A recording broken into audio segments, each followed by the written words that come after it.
How to create a new password for Fantasy Premier League account.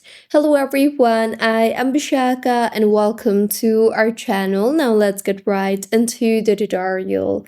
Firstly, go ahead and open your preferred browser and in the search bar, search for fantasy.premierleague.com. Here, make sure that you are signed in with the account where you want to create a new password. And also remember that in order to create a new password, it is really important for you to remember the old password or the current password. Now, in order to create a new password, tap on your profile icon on the top right of your screen, and here you will see the option for My PL settings.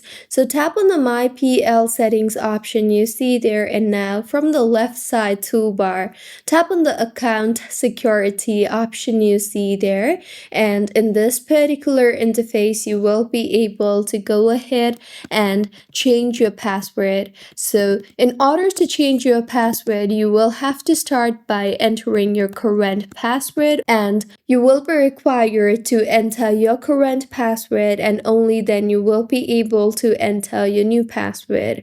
Also, make sure that while entering your new password, it is really important to meet all the password requirements shown on the screen. So make sure that while entering your password, you meet all the requirements, and now tap on the save option on the bottom of your screen, and with this, as you can see, your password has been changed successfully. So this was about how you can update a new password in your Fantasy Premier League account. If you find this tutorial helpful, please like the video and do comment if you have any queries. Also, do subscribe to our channel for more helpful tutorials like this. See you on the next one.